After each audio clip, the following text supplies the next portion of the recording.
পালন করে একদিন পর ফের পদযাত্রা শুরু করছে এনসিপি। শহীদ পরিবারের সাথে সাক্ষাতের মধ্য দিয়ে পদযাত্রায় অংশ নেবেন কেন্দ্রীয় নেতারা। এ নিয়ে আরো জানাতে চাঁদপুর থেকে যুক্ত হয়েছেন খালেদ সাইফুল্লাহ। খালেদ, চাঁদপুরে পদযাত্রার প্রস্তুতির বিষয়ে জানাবেন।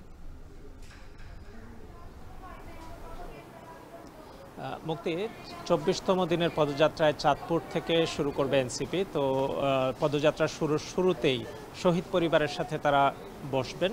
এখানে চাঁদপুর সার্কিট হাউসে আমরা দেখতে পাচ্ছি যে শহীদ পরিবারের সদস্যরা কিন্তু এখানে অবস্থান করছেন এবং এনসিপির নেতৃবৃন্দ যারা এসেছেন তারা সার্কিট হাউসে আছেন। কিছুক্ষণের মধ্যেই এখানে শহীদ পরিবারের সাথে তারা বসবেন এবং তারপরে নেতাকর্মীরা বিভিন্ন জায়গা থেকে চাঁদপুর শহরে আসছে, পদযাত্রায় সবাই অংশ নেবেন এবং এখানে যারা নেতৃবৃন্দ আছেন তারা বলছেন যে এই আজকের যে পদযাত্রা মূলত এটি শোকের র্যালিতে পরিণত হবে।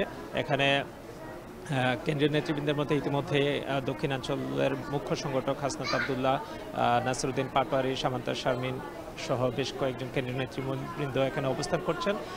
এখনো পর্যন্ত নাহিদ ইসলাম কিংবা আক্তার হোসেন তারা এখনো এখানে পৌঁছাননি। তো কিছুক্ষণ পরই এখানে শহীদ পরিবারের সাথে তাদের আনুষ্ঠানিক কার্যক্রম শুরু হবে। এরপর পদযাত্রা শেষে তারা দুপুর 11টায় পদযাত্রার সময় দেওয়া আছে। তো সেটি কিছুটা এখানের প্রোগ্রামের পর সেই পদযাত্রা শুরু হবে। তারপর কুমিল্লায় দিকে রওনা হবে এনসিপির নেতৃবৃন্দ এবং সেখানেও কিন্তু পদযাত্রার এবং বিকেলের সমাবেশের সময় নির্ধারণ করা রয়েছে এবং সেখানে শহীদ পরিবারের সাথে তারা সাক্ষাৎ করবেন এবং শহীদ মাসুমের কবর জিয়ারত করবেন। অর্থাৎ তারা আজকে দিনে কুমিল্লা এবং চাঁদপুরের দুইটি কর্মসূচি রয়েছে এবং তারপর ব্রাউনবাড়িয়ার পথে তারা আজকের দিনে কর্মসূচি শেষ করবেন। তো এখন পর্যন্ত আমরা দেখতে পাচ্ছি যে শহীদ পরিবাররা এখানে অবস্থান করছেন এবং নেতৃবৃন্দ এখানে অবস্থান করছেন। কিছুক্ষণের মধ্যে পদযাত্রার কার্যক্রম শুরু করবেন এনসিপি নেতৃবৃন্দ।